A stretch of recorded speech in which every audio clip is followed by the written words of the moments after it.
good to go, probably. Hello. Thank you. First of all, were you familiar with the book? And if not, or if so, what thoughts did you have at the time of the script? Yeah, I was familiar with the book. I'd read it previously, and I hadn't forgotten about it, but, you know, it's still in my mind somewhere because it was incredibly impactful and really did leave an impression. So that definitely did inform my decision in where I read the script. I was like, this is really interesting. And before I read the script, I was also fascinated by the idea that Ian had adapted it himself. Yeah. And how does an author go about doing that, you know? And so anyway, yeah, it was an interesting set of circumstances. All seemed to lead to one thing. And you felt as though there was a consistency there, the heartbeat sort of carried through from that adaptation from the source material into the script. Absolutely, yeah. Thematically and otherwise, I think it has its own narrative. And people often say that, you know, you make a film 3 times. And in this case, it's an adaptation, so that's 4 times. Although it's definitely a book, not a film. But it's like, you know, I think it really has. Hopefully, I wasn't there right at the beginning, and certainly wasn't there when Ian was writing the novel. But yeah, there's definitely a truthful through line right to the end, and I think we hopefully have, you know, kept hold of the heart of that story and what it's truly about.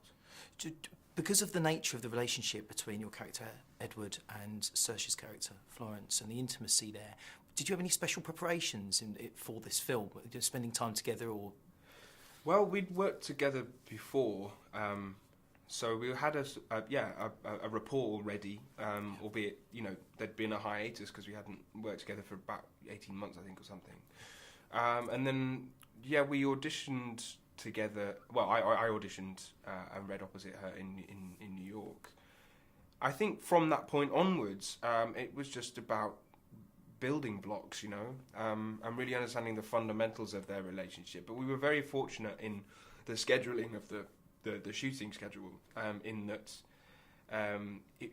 it was sort of chronological, but in a sense, like, I was able to really understand who Edward was before he meets Florence, really understand who he then became having met Florence, what that courtship meant, what effect that had on both of them. The intensity of the love that they feel for one another and their own understanding of that in context, and then the fallout of that.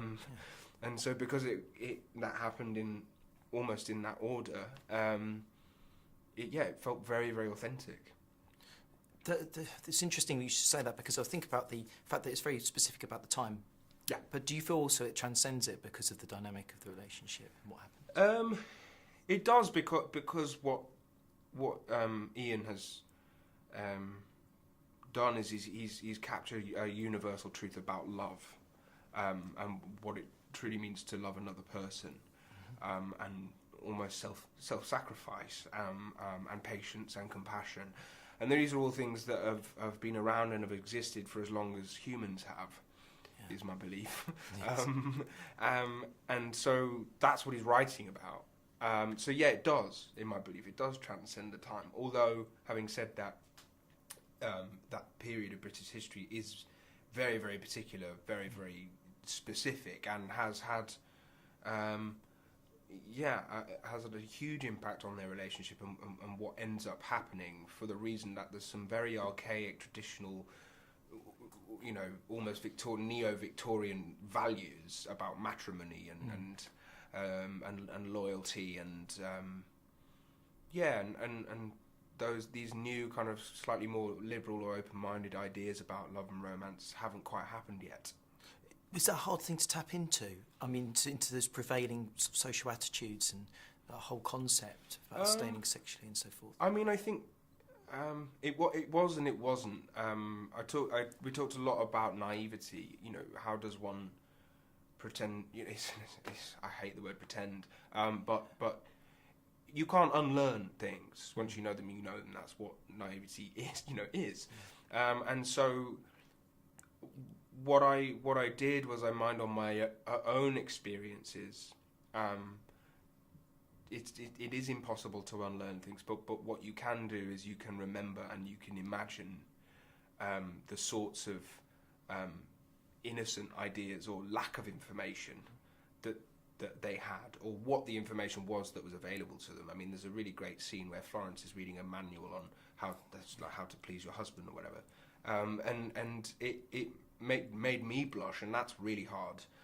You know, and so yeah, I don't know. Even just the language that they use, you know, is brutal.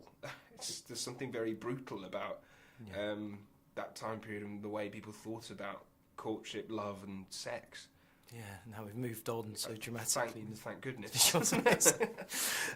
In relation to the sort of experiences you've had recently with Dunkirk, On Chesil Beach, and Chekhov's Seagull, upcoming film, quite emotionally gruelling, I imagine. Is it something that takes its toll on you? I mean, how do you reset and things? Yeah, I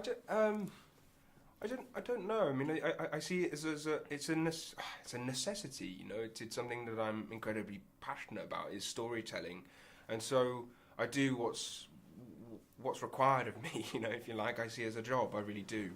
And yes, of course, it has an impact, and of course, there's a fallout of that. But I just try and keep myself chipper by doing other things that I'm interested in. You know, and going down to the pub and just doing normal stuff. Thank you very much. Right, Congratulations on the film. Thank you very much. Thank you.